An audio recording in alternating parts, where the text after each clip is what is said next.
আজকে মুরগির মাংস রান্না করেছি আলু দিয়ে, আর এই রেসিপিটি আপনাদের সাথে শেয়ার করেছি। আশা করি ভিডিওটি আপনাদের সবার কাছেই অনেক ভালো লাগবে।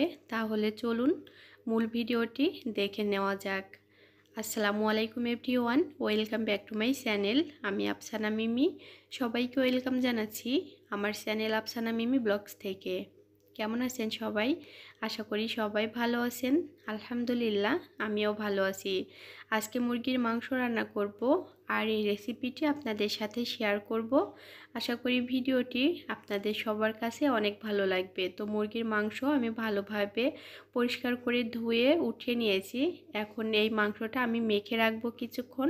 তো তার জন্য এখানে কিন্তু আমি পেঁয়াজ কুচি দিয়েছি হলুদের গুঁড়া, সামান্য লবণ, মরিচের গুঁড়া আর সামান্য একটু সরিষার তেল দিয়ে ভালোভাবে মুরগির মাংসটা মেখে রাখবো। যেহেতু এটা দেশি মুরগি, এই জন্য আমি রান্না করার আগে এভাবে মেখে রাখছি, তাহলে খেতে কিন্তু অনেক বেশি মজার হয়। মুরগির মাংসটা মেখে রাখার পরে এখন আমি মশলা রেডি করে নেওয়ার জন্য এখানে পেঁয়াজ কুচি, দারচিনি, এলাচ আর গোটা জিরা দিয়ে একটা পেস্ট তৈরি করে নিয়েছি। এখন বাকি যে গুঁড়া মশলাগুলো আছে সেইগুলোও এই বাটিতে দিয়ে ভালোভাবে আমি একসঙ্গে মিশিয়ে নিব। তো তার জন্য ফার্স্টে আমি দিয়ে দিয়েছি পরিমাণ মতো লবণ, দিয়েছি হলুদের গুঁড়া, ধনিয়া গুঁড়া, এখন দিয়ে দিচ্ছি মরিচের গুঁড়া, আদা পেস্ট আর দিয়ে দেব রসুন পেস্ট।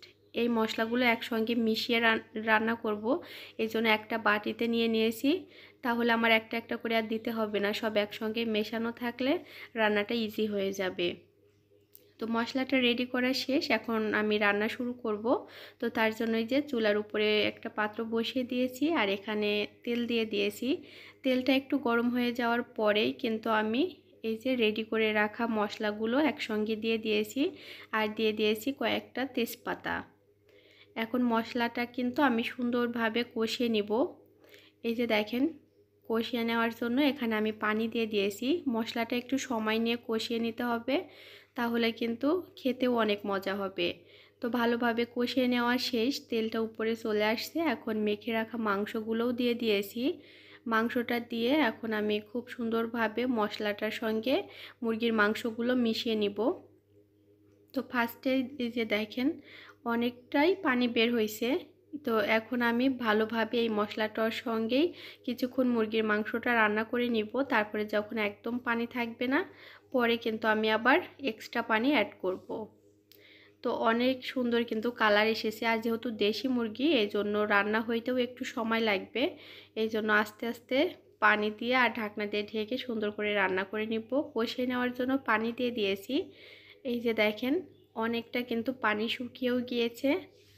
আর একটু যখন একদম শুকিয়ে তেলটা উপরে চলে আসবে, তখন আমি এখানে কেটে রাখা আলুগুলো দিয়ে দিব। মুরগির মাংসে কিন্তু আলু দিলে অনেক বেশি মজার হয় খেতে। তো আলুগুলো দেওয়ার পরে আমি কিন্তু এখন মুরগির মাংস, আলু আর মশলাটার সঙ্গে কিছুক্ষণ ভালোভাবে কষিয়ে নিব। তারপরে কিন্তু আমি ঝোলের পানি অ্যাড করব। দেশি মুরগির রান্না কে কে পছন্দ করেন অবশ্যই কমেন্টস করেন। তো এই যে দেখেন ঝোলের পানি দিয়ে দিয়েছি, কালারটা অনেক সুন্দর এসেছে। এখন আবার ঢাকনা দিয়ে ঢেকে আমি রান্না করে নিব। ঝোলের পানি কিন্তু ফুটে গিয়েছে। এখন কিন্তু একদম আমি যতটুকু ঝোল রাখবো ততটুকু হয়ে যাওয়া পর্যন্ত ওয়েট করতে হবে। রান্না কমপ্লিট হয়ে গিয়েছে, আমি নামিয়ে নিয়েছি অন্য আরেকটি পাত্রে। কালারটা কেমন হয়েছে অবশ্যই কমেন্টস করবেন। দেখতে মাশাআল্লাহ যেমন সুন্দর হয়েছিল, খেতেও আলহামদুলিল্লাহ অনেক মজার হয়েছিল। দেশি মোরগ রান্না তো এমনি অনেক বেশি মজার হয়, তো এই রান্নাটাও খুবই মজার হয়েছিল। যারা এভাবে ট্রাই করেননি, একবার হলেও ট্রাই করবেন, আশা করি আপনাদের কাছে ভালো লাগবে।